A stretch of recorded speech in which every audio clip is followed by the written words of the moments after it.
కారణమాయను. ఏమండి, మీలో జీవానికి, మీలో సమాధానానికి ఏమంటే దేవుడు ఒక క్రమాన్ని, ఒక నిబంధన మీకు ఇస్తున్నాడట. అదే మీ చేతిలో ఉన్నటువంటి 66 పుస్తకాలు కలిగినటువంటి గ్రంథం. ప్రియమైన దేవుని పిల్లలారా, ఏమంటున్నాడు చూడండి, భయభక్తులు పుట్టించుటకై నేను వాటిని వారికి ఇచ్చి తిని గనుక వారు నా యందు భయభక్తులు కలిగి నా నామం విషయములో భయము గలవారై సత్యము గల ధర్మశాస్త్రము బోధించుచు దుర్బోధన ఏమాత్రమును చేయక అంటున్నాడు చూడండి. అంటే ఆయన ఇచ్చినటువంటి నిబంధనలో ఒకటి కలపడం కానీ, ఒకటి తీయడం కానీ, ఏమండి ఎలాంటి కలుపు చెరిపేటువంటి బోధలు రాకూడదు అనుకుంటున్నాడు, దుర్బోధలు ఉండకూడదు అనుకుంటున్నాడు. ఈరోజు సమాజంలో, క్రైస్తవ సమాజంలో విష పరిస్థితి ఎలా ఉందో తెలుసండి. చాలా మరి దుర్భరమైనటువంటి పరిస్థితులు మనం ఎదుర్కొంటున్నాం. ఏమండి, ఈరోజు సంఘాలలో ఉన్నటువంటి బోధలు ఒక్క బోధ ఎక్కడా లేదండి. ఏమండి, రకరకాలైనటువంటి సిద్ధాంతాలు, రకరకాలైనటువంటి ఆచారాల పద్ధతులు, ఏమండి బోధలన్నీ కూడా ఈరోజు సమాజంలో ఏమండి భయంకరంగా మరి ఎన్నో రకాలైనటువంటి బోధలు వచ్చేయండి. నిజంగా మనం చూస్తున్నప్పుడు ఏంటి ఇలాంటి బోధలు ఉన్నాయేంటి అని మనం ఒక్కొక్కసారి బాధ అనిపిస్తుంది ప్రియమైన దేవుని పిల్లలారా. ఎందుకంటే బైబిల్లో ఉన్నది ఉన్నట్టు చెప్పేటువంటి బోధలు కావాలి సమాజానికి.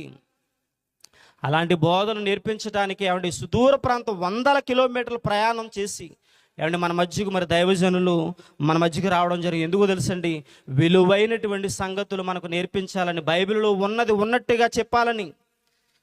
మేము మరి మా సహవాసంలో, మా సంఘాలలో మేము ఎప్పుడూ కూడా బైబిలుకు విరుద్ధమైనటువంటి మాట ఏదైనా మా నోట వస్తుందేమో అనేటువంటి భయం మేము నిత్యము కలిగి బ్రతుకుతూ ఉంటాం ప్రియమైన దేవుని పిల్లలారు. అంటే ఏ ఒక్క మాకు తెలియకుండానే చిక్కుల్లో పడేసేటువంటి బోధలు ఏమైనా మేము చేస్తున్నామని బోధ విషయంలో జాగ్రత్త పడుతుంటాం.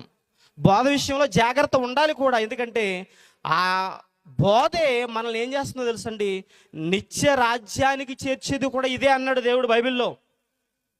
యాకోబు గారు రాసిన పత్రిక 1వ అధ్యాయం 21వ వచనంలో ఒక మంచి మాట ఉంటుందండి. ఏమన్నా తెలుసండి, ఆత్మలను రక్షించుటకు శక్తి గల, ఈ మాటలు బైబిల్లో మన 66 పుస్తకాల్లో ఉన్నటువంటి దేవుని మాటలు ఎలాంటివి అంటున్నాడంటే, ఆత్మను రక్షించుటకు శక్తి గలవి అంటున్నాడు. అంటే మీ ఆత్మను భూమి మీద రక్షించగలిగింది ఏదైనా ఉంది అంటే అది మీ చేతిలో ఉన్నటువంటి 66 పుస్తకాలు కలిగినటువంటి గ్రంథం. ప్రియమైన దేవుని పిల్లలారా, ఇలాంటి బైబిల్ విషయంలో మనం జాగ్రత్త కలిగి లేకపోతే చాలా భయంకరమైనటువంటి నిత్య నాశనానికి వెళ్ళిపోయే ప్రమాదం ఉంది ప్రియమైన దేవుని పిల్లలారా.